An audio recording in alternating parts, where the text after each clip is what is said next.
नमस्कार, स्वदेश न्यूज की खास पेशकश में आपका बहुत स्वागत है। मैं हूं आपके साथ ऋषभ राय। छत्तीसगढ़ का सहकारिता विभाग भ्रष्टाचार का अड्डा बना हुआ है। एक बार फिर सुन लीजिए, छत्तीसगढ़ का सहकारिता विभाग भ्रष्टाचार का अड्डा बना हुआ है। हम ऐसा इसलिए कह रहे हैं क्योंकि इस विभाग के जिम्मेदार अधिकारियों ने सहकारिता का मूल नारा काम करो पीछे भ्रष्टाचार करो को अपना लिया है। सहकारिता विभाग मूल रूप से किसानों से जुड़ा विभाग है और जिसके माध्यम से धान खरीदी, किसानों को धान, बीज और खाद उपलब्ध कराई जाती है।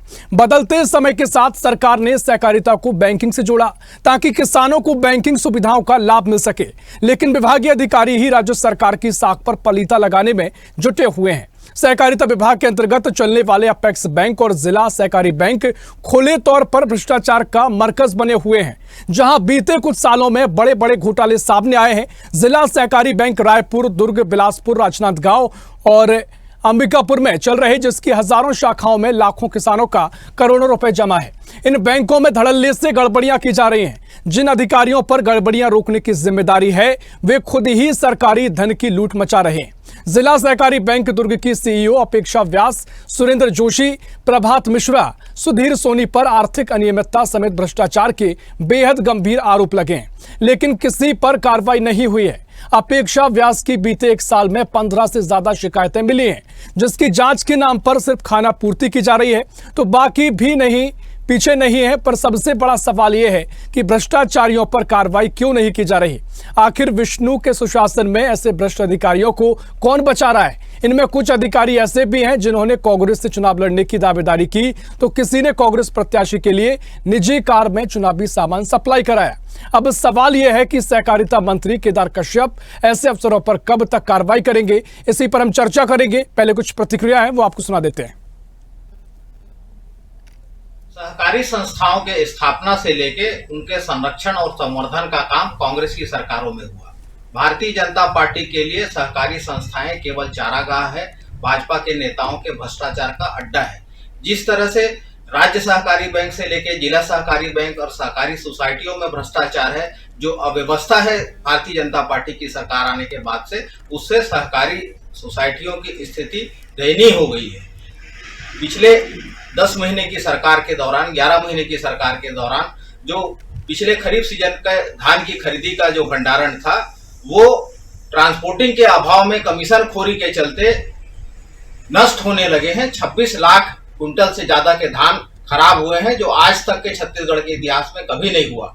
जिस तरह से पूर्ववर्ती भाजपा की सरकार के दौरान महिला सहकारी बैंक में घोटाले हुए, नार्को टेस्ट में तत्कालीन बैंक मैनेजर उमेश सिन्हा ने स्वीकार किया था कि भाजपा के तत्कालीन मंत्री नेताओं को लगभग आधा दर्जन नेताओं को करोड़ों रुपए पहुंचाए थे। अब फिर से वही भ्रष्टाचार का दौर दोहराने जाने लगा है। रायपुर जिला सहकारी बैंक में भ्रष्टाचार करने वाले अधिकारी कर्मचारियों को भाजपा नेताओं का संरक्षण है और पूरी तरह से सहकारिता को बर्बाद करने का षड्यंत्र भाजपा की सरकार में, शायद सरकार में रचा गया। सहकारिता की विश्वसनीयता तो कांग्रेस के शासन काल में गिर गई, खत्म हो गई। अब उसको फिर से पटरी में लाने का काम किया जा रहा है। कांग्रेस के पास कोई आरोप है तो वो प्रमाणित करे, शिकायत करे, जांच होगी और जांच में अगर जो दोषी पाया जाएगा उसको, ये मोदी की गारंटी की सरकार है, विष्णुदेव का सुशासन है, यहाँ पर कोई भी घपलेबाज बच नहीं पाएगा। जो भी गड़बड़ करेगा, विशेषकर सहकारी क्षेत्रों में जहाँ पर किसानों का अपना बैंक है, किसानों की अपनी संस्थाएं हैं, सोसाइटियां हैं, उन सोसाइटियों में जो भी गड़बड़ी करेगा और गड़बड़ी कर जांच में अगर सिद्ध हो गया, सत्यापित हो गया, तो उसके खिलाफ निश्चित रूप से कार्रवाई होगी और सहकारिता को फिर से नए सिरे से पटरी में लाने का प्रदेश में काम हो रहा है।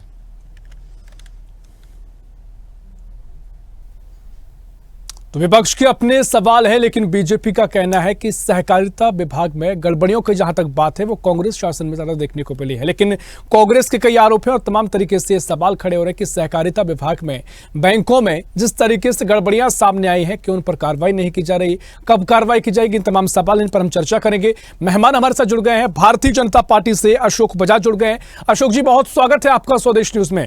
और साथ ही कांग्रेस से प्रवक्ता सुरेंद्र वर्मा जुड़ गए। सुरेंद्र जी, बहुत स्वागत है आपका स्वदेश न्यूज में। अशोक जी, पहले मैं आप ही के पास आऊंगा। जिस तरीके से तमाम आरोप लगाए गए हैं और जो तमाम मामले देखने को मिले हैं, सहकारी बैंकों में कई गड़बड़ियां देखने को मिली हैं और जिनमें तमाम अधिकारियों के नाम भी सामने आए हैं, जिसमें दुर्ग की सीईओ अपेक्षा व्यास का नाम भी है। इनके नाम पर 15 से ज्यादा शिकायतें हो चुकी हैं, कोई कार्रवाई नहीं की जा रही है। क्या वजह है कि कांग्रेस लगातार सवाल खड़े कर रही है और ये कार्रवाई अभी तक इन पर नहीं की गई?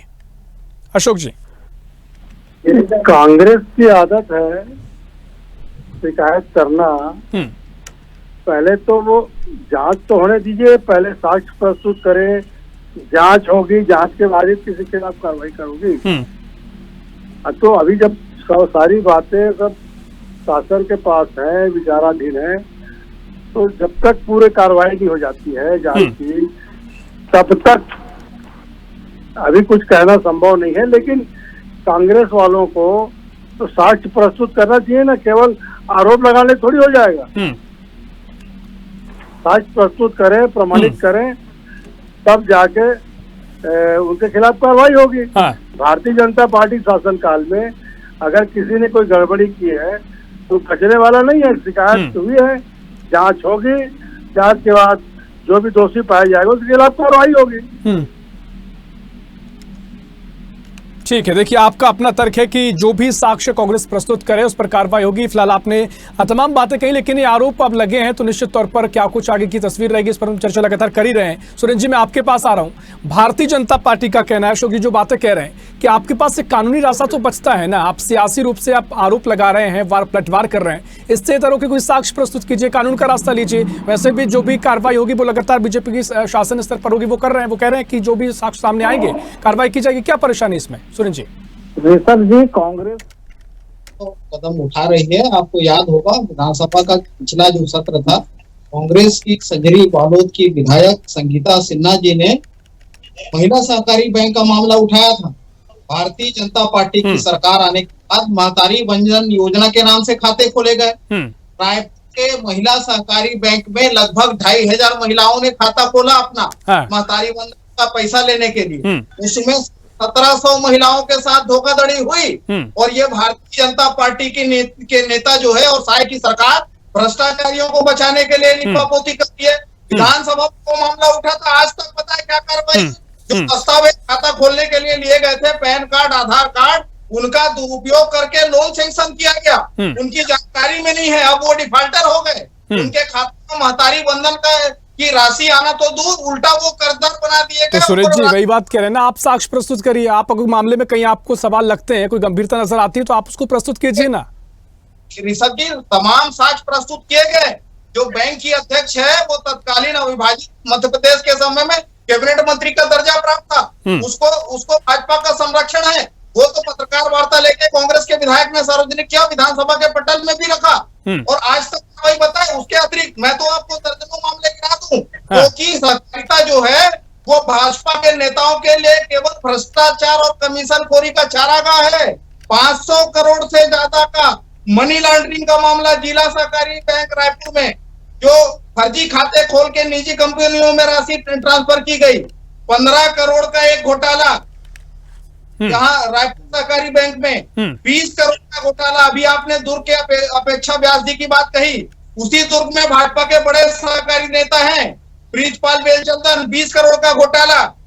गजेंद्र यादव और ललित चंद्र। लेकिन कई नाम ऐसे भी, जिस तरीके से सहकारी बैंकों का सवाल है, कई नाम ऐसे भी सामने आए जो कांग्रेसी प्रत्याशी है, जो कांग्रेस के साथ बैनर पर चुनाव लड़ रहे थे, उनको भी कहीं ना कहीं इसमें संबंध देखने को मिले हैं। सुरेंद्र जी, सब जी, पिछले 11 महीने के दौरान जो है, पिछले खरीफ सीजन का देखिए, छत्तीसगढ़ में जो सहकारिता को खड़ा करना, सहकारिता को पल्लवित करने, पुष्पित करने और उसके संरक्षण संवर्धन का काम कांग्रेस की सरकारों में हुआ।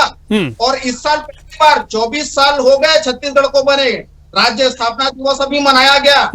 1037 करोड़ का धान पहली बार अभी शायद सरकार में 10 महीने में खराब हुआ।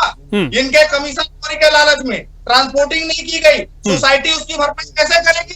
क्या सरकार उसको क्षतिपूर्ति देगी? अशोक जी बताइए, और क्या बीजेपी का संरक्षण इनको मिल रहा है जो आरोप लगा रहे हैं सुरेंद्र जी? इनके शासन काल में जिस तरह से कोऑपरेटिव संस्थाओं को इन्होंने सहकारी संस्था मान के इस्तेमाल किया, और धान खरीदी, जहाँ तक वर्मा की बात कर रहे हैं, धान खरीदी में जो इनके राज्य में घोटाला हुआ है, इसकी सबकी जांच की ना, धीरे धीरे देखते जाइए, सब सामने आएगा, इनके घोटाले सामने आएंगे। इनको खुद भूपेश सरकार के समय दुर्ग जिले के बैंक अध्यक्ष को उन्होंने बदला। पहले जिनको मनोनीत किया था उनको हटाया था। बताएं ये वर्मा जी कि किस कारण से उनको हटाया गया। आज ये भाजपा गुरु आरोप लगा रहे हैं, इस तरह से सहकारिता आंदोलन को कुचलने का काम कांग्रेस सरकार ने किया, उसके भरपाई हम करने जा रहे हैं। अभी तो फिर से पटरी पर लाने का काम शुरू किया जाएगा, क्योंकि सरकारी आंदोलन किसानों के लाभ के लिए है, जनता के लाभ के लिए है। और इस सरकारी संस्थाओं में ना कोई गड़बड़ी बर्दाश्त की जाएगी, ना कोई घोटाला बर्दाश्त किया जाएगा, और ना कोई लापरवाही बर्दाश्त की जाएगी। ठीक है, लेकिन आप ये बात कह रहे हैं, लेकिन सर कांग्रेस संतुष्ट क्या बात है नहीं हो पा रही। वो कह रहे हैं कि आपके तमाम जो ऐसे अधिकारी जिनसे मिलीभगत है वो संरक्षण आपका प्राप्त है, जिसके चलते किसी तरह की कार्रवाई नहीं हो पाती है। जमीन पर आप जाएंगे तो कहीं ना कहीं चीजों को शटल डाउन कर लिया जाता है, जिसके चलते स्थिति ऐसी है कि सब कुछ पता होने के बाद भी जमीन पर हालत नहीं बदल रहे हैं। कांग्रेस का काम केवल आरोप लगाना है, ढंग से आरोप लगा के वो सरकार को बदनाम करने के लिए लगी है। अपने शासन काल में क्या क्या हुआ ये बताए ना, तो हम चिट्ठा खोलेंगे जिस दिन इनके शासन काल का, उस दिन इनको समझ में आ जाएगा कितनी गड़बड़ियां इन्होंने की अपने शासन काल में। कोऑपरेटिव इन्होंने प्राकृतिक संस्था बना लिया था, जैसा चाहे वैसा किया है। कोऑपरेटिव संस्थाओं के माध्यम से कोऑपरेटिव सोसाइटी के लोगों को राजीव गांधी के सभा में भीड़ बढ़ाने के लिए लाया जाता था। सोसाइटी के पैसे से राहुल गांधी की सभा में भीड़ बढ़ाने के लिए, कांग्रेस के अन्य नेताओं के सभा की भीड़ बढ़ाने के लिए इस्तेमाल किया गया। तो सोसाइटियों के रिकॉर्ड में है ना, तो ये सब आएगा जांच में, सब धीरे धीरे। ठीक है, देखिए सुरेंद्र जी वो ये कह रहे हैं कि देखिए आप जितने भी चीजें हैं, जो भी अगर कोई लापरवाही करता है, गड़बड़ी करता है, तो वो तो नहीं बख्शेंगे। जीरो टॉलरेंस की नीति की बात बीजेपी करती रही है, लेकिन जो आपके शासन के में भी जो धांधलियां हुई हैं, कहीं ना कहीं उन पर भी अब निगाहें सरकार की हैं, और जो भी सामने आएगा कार्रवाई तो उस पर भी की जाएगी। सर जी, हमारी सरकार में, हमारे शासनकाल में कभी भी 1037 करोड़ का जो है नुकसान सोसाइटियों को नहीं हुआ, तो पिछले 11 महीने की इस सरकार में हुआ है। खरीफ सीजन 2023-24 किसकी जवाबदेही थी? और मैंने जो सवाल पूछा, जो रायपुर में स्थित है, 2500-2500 हमारी माता बहनों के खाते हैं, उसमें 1700 कागजों का खातों में जो दस्तावेज लगाए गए थे उसका दुरुपयोग करके फर्जी ऋण निकाला गया। उसके दोषियों पर 420 का आरोप लगना चाहिए। आज तक एक भी गिरफ्तारी क्यों नहीं हुई 11 महीने में? ठीक है, लेकिन क्या आपके पास कानूनी रास्ता है? क्या आपने किया है सुरेंद्र जी? कांग्रेस ने क्या कुछ किया कानूनी रूप से? कांग्रेस ने तो कार्रवाई की, जो भाजपा संलिप्त हुआ करते थे। प्रीतपाल बेंचर का मामला आपको याद होगा, 15 करोड़ रुपया दुर्ग सहकारी बैंक का खा गए थे 186 प्रकरण में। जो लोन की राशि माफ कर दिए, जो निर्माण का पैसा था वो बिना निर्माण के, बिना स्वीकृति के वो खा गए थे, उस पर हमारी सरकार ने कार्रवाई किया, जेल भेजे थे। अभी वो जमानत है। तो कांग्रेस की सरकारों में इनके समय बारदारा घोटाला हुआ, इनके समय 56 लाख की डकैती इसी रायपुर में सतानी दरबार के सामने हुई। दोषियों को पकड़ा गया हो तो बताए। तो भाजपा की सरकार में संरक्षण जो है भ्रष्टाचारियों को है, आरोपियों को है, ये कार्रवाई नहीं करते। विधानसभा में जो मामला उठा था, जिस बात के लिए हमारे विधायक ने पत्रकार वार्ता लेकर दस्तावेज सार्वजनिक किया, बताया आज तक क्या कार्रवाई हुई? तो भाजपा के लिए सहकारिता केवल और केवल भ्रष्टाचार का जरिया है। ये बताए, आज सोसाइटियों की स्थिति इतनी दयनीय हो गई है इन 10-11 महीनों में कि सेल्समैन, सहायक व्यवस्थापकों को तनख्वाह देने का पैसा नहीं है। कंप्यूटर ऑपरेटर अपने वेतन के लिए भटक रहे हैं। भारतीय जनता पार्टी के कुशासन में केवल सहकारी कृषि समिति नहीं, दुग्ध निगम का क्या हाल है बताए। 11 महीने में वहां अध्यक्ष नहीं बनवा पाए। जितने सहकारी संस्था, मार्केट, बीज निगम है, उनकी दुर्दशा हो गई है। भाजपा नेताओं का चारागाह बन के रह गया है। भाजपा के नेता बताए ना, ये केवल उपलब्धि के लिए बार बार आरोप लगाते हैं। भाजपा के विधायक गजेंद्र यादव कहाँ गए? वो जिन अधिकारियों पर आरोप लगाते थे, बहुत ही तमाम महत्वपूर्ण ये पूरे आरोप हो जाते हैं, क्योंकि अगर सोसाइटी स्तर पर, अगर जमीनी स्तर पर ये हालात है, तो कहीं ना कहीं अभी कांग्रेस आरोप लगा रही है। अगर स्थिति जो बता रहा है कि वो रहती है, तो आगे वो भी नजर भी आएगी। तो क्या कुछ बीजेपी का, सरकार का रोड मैप है कार्रवाई की? अगर आप बात कह रहे हैं तो क्या प्रक्रिया उसके तहत अपनाएंगे, वो थोड़ा उसका जिक्र कर दीजिए अशोक जी। देखिए, जो शिकायतें इन्होंने की है, शिकायतें सरकार के पास है, उनकी प्रक्रिया है, वो चल रही है। अब मैं कैसे सरकार के कोई अधिकारी तो नहीं हो कि मैं उसके बारे में कोई जवाब दूंगा। जो जांच अधिकारी है वो जवाब देंगे कहाँ तक प्रक्रिया गई है। नहीं, लेकिन आप ये स्वीकार कर रहे हैं कि स्थिति बनी हुई है जमीन पर, सोसाइटियों में, सहकारिता विभाग में। ये शिकायतों को प्रमाण सहित प्रस्तुत करना चाहिए कांग्रेस को। अगर गड़बड़ी की है तो उनसे निश्चित रूप से सजा मिलेगी। ये विष्णु जी का सुशासन है और यहाँ पर कोई भी घोटालेबाज घपलेबाज बच नहीं सकता है। ये फिजूल का आरोप लगा रहे हैं। सुरेंद्र जी, इसमें क्या आपत्ति? देखिए, बड़ी स्पष्ट बात है, उनका भी मानना है सरकार चलती है जीरो टॉलरेंस की नीति पर।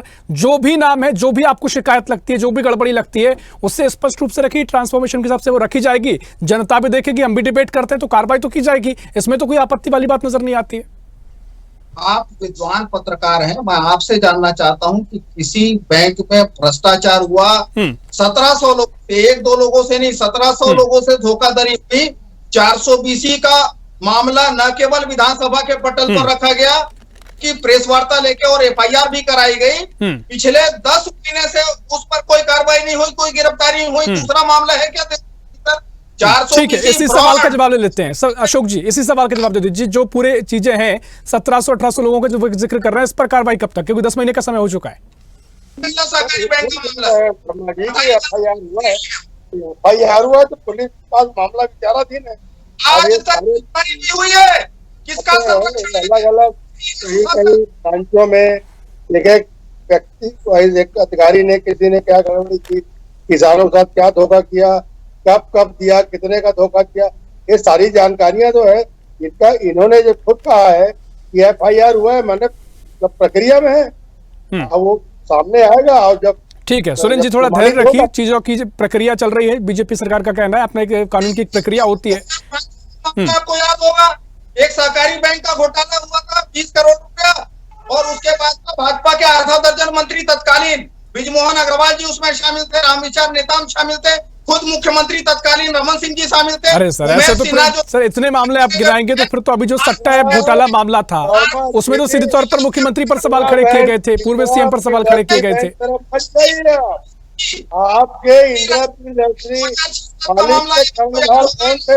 सीडी रमन सर, चैनल में आप अपने इंदिरा प्रियदर्शनी बैंक के डायरेक्टर और अध्यक्ष कौन थे, उनका नाम आप जाहिर कर दीजिए। चलिए बताइए कौन बैंक के संचालन करता कौन थे? गिरफ्तारी क्यों नहीं हुई आरोपी की बताइए? आप बताइए ना, कौन है उनके डायरेक्टर, कौन है? दो कानून है भाजपाइयों के लिए। भारतीय जनता पार्टी की सरकार आई, काम है वो खातेदारों को पैसा दिया गया, यही इनका असल चरित्र है। खातेदारों का पैसा डूब रहा था, सबको पैसा दिया गया, लेकिन घोटाला किसने किया? सुरेंद्र जी, मुझे एक बात समझ नहीं आती है। ठीक है, आप अपने ठीक है अशोक जी, लेकिन सुरेंद्र जी एक सीधी सी बात है, अगर जो कोर्ट का रास्ता जो होता है उसमें तो दो कानून की सवाल ही नहीं खड़े होते। अगर आप कोर्ट में जाते हैं, मान लेते हैं कि प्रशासन स्तर पर आपको वो सहायता नहीं मिल रही, आपके आरोप हो सकते हैं, आप जाइए ना, किसने रोका है? वहां पर तो आपको पूरा न्याय मिलेगा, किसी को भी न्याय मिलता है। ऋषभ जी, आप मेरी बात समझिए। प्रक्रिया में कार्रवाई होती है, चालान प्रस्तुत होता है, उसमें दस्तावेज, प्रमाण, साक्ष्य को प्रस्तुत करने का दायित्व किसका है? यही तो मैं कह रहा हूँ, भाजपा की सरकार में भाजपा के लोगों की संलिप्तता होने पर वो साक्ष्य ही हटा दिए जाते हैं। सहकारी बैंक का 2006-07 में जो घोटाला हुआ था, बैंक मैनेजर, तत्कालीन बैंक मैनेजर उमेश सिन्हा के नार्को टेस्ट की सीडी तक छुपा दी गई, साक्ष्य के साथ प्रस्तुत नहीं किया गया। तो ये ठीक है, तमाम तरह पे मौके मौके पर आरोप लगते रहे। अशोक जी, बड़े आरोप हो जाते हैं, आपके तमाम नेताओं का नाम, ब्रिजमोहन अग्रवाल से लेकर तमाम नेताओं का नाम वो गिना रहे। अब ये एजेंसी बता रहे हैं, मैं आप इनसे ये पूछे बैंक में घोटाले के लिए जिम्मेदार कौन है और उसके संचालक मंडल में कौन थे? इनका नेताओं से ताल्लुकात है, संचालकों का, नामी गिरामी शहर के सबके परिवार के लोग वहाँ डायरेक्टर थे। उनके संरक्षण पे, उनके निर्देश पर आरोप लगाने की स्थिति में नहीं है, चुप हो रहे हैं। अब ये बताइए कि कांग्रेस के नेताओं के परिवार के लोग उसमें संचालक मंडल में सदस्य थे और जिनके संरक्षण में घोटाला हुआ, संचालक मंडल में थे, उनकी जिम्मेदारी नहीं बनती क्या? संरक्षण किसका था उसमें? ठीक है, लेकिन अशोक जी भूल जाइए ना सारी बातें, अब तो सरकार आपकी है ना, अभी तो आप सरकार सत्ता में। सरकार पे है, लेकिन ये सहकारी संस्थाएं स्वायत्त शासी संस्थाएं हैं और यहाँ स्वायत्त शासी संस्थाओं को पूरी पवित्रता से काम करना चाहिए, सेवा भावना से काम करना चाहिए, जनहित में काम करना चाहिए और लोगों को कैसे उनको वित्तीय सुविधा उपलब्ध हो इसकी चिंता करना चाहिए। इंदिरा प्रियदर्शनी बैंक में इनके संचालक मंडल के लोगों ने जिस ढंग से घोटाला किया कि बैंक ही डूब गया। इनके राज में जिला सहकारी बैंक रायगढ़ इनके कांग्रेस के शासनकाल में डूब गया, दोबारा स्थापित नहीं हो पाया। आज भी जसपुर और रायगढ़ जिला और भी कई जिले नए बन गए, ये दोनों जिले किसी सहकारी बैंक के अंतर्गत नहीं आते हैं, जिला सहकारी बैंक के अंतर्गत, क्योंकि जिला सहकारी बैंक वो इनके कार्यकाल में डूब गया। भ्रष्टाचार हुआ, सहकारिता विभाग में भ्रष्टाचार का अड्डा बनाया था। कांग्रेस के लिए आर्थिक शोषण का एक केंद्र बिंदु था। कार्रवाई कब होगी, गिरफ्तारी हमने दूर किया है, भ्रष्टाचारियों को कोऑपरेटिव संस्थानों को बाहर किया है। अब वो दौर फिर से एक बार शुरू हो गया, बारदाना घोटाला, धान खरीदी में भ्रष्टाचार, धान को सड़ाने का काम, एक बार किसानों के साथ अत्याचार फिर से शुरू हो गया। अरे सर ये तो आप कह रहे हैं ना सुरेश जी, तो आप कह रहे हैं किसानों को भी पता है, किसान अगर सीधे तौर पर आते हैं सबसे तय कब होता है, भरोसा सरकार पर किया गया है, अभी पिछले कार्यकाल चल रहा है, लेकिन ये जनता तय करेगी ना, किसान तय करेंगे। तो आप क्या आरोप व्यक्तिगत है? घोटाला कर रहे हैं, उनको खुला संरक्षण है, खुलेआम घूम रहे हैं, बताया 420 के मामले में गिरफ्तारी कब होगी लक्ष्मी महिला सहकारी बैंक के? चलिए अशोक जी आखिरी प्रतिक्रिया बता दीजिए, कब गिरफ्तारी होगी? प्रक्रिया में ना मैं आपके पास कौन सा मामला है, क्या है, किसका संरक्षण है? कई प्रकार की संस्थाएं हैं, हजारों संस्थाएं हैं कोऑपरेटिव सेक्टर की। अरे सभी संस्थान कानून और संविधान के दायरे में है, उससे संरक्षण किसी को जवाब दो। अलग अलग भाजपा का नेता किस संस्था के में किस अधिकारी के खिलाफ में क्या आरोप है, उसका मैं क्या जवाब दे सकता हूँ यहाँ पर? ठीक है, देखिए मुझे लगता है कि देखिए डिबेट को शासन स्तर तक भी देखा जाता है। अगर आप वाकई में तमाम आरोप लगा रहे हैं सुरेश जी, वो साक्ष्य मुझे लगता है कि सार्वजनिक रूप से भी आप रख सकते हैं। और अगर जो अशोक जी कह रहे हैं कि आप पूरी प्रक्रिया अमल में उनके आती है, सिलसिलेवार तरीके से जो प्रक्रिया चलती है उसके तहत कार्रवाई की जाएगी। ठीक है, मैं चाहूंगा सार्वजनिक रूप से जब ट्रांसफॉर्मेशन उसमें रहेगी तो चीजें आगे बढ़ती हैं और जनता भी इस चीज को समझती है। फिलहाल समय इतना ही, बहुत शुक्रिया करना चाहूंगा सुरेश जी, आपका बहुत शुक्रिया, अशोक जी बहुत शुक्रिया चर्चा में शामिल होने के लिए।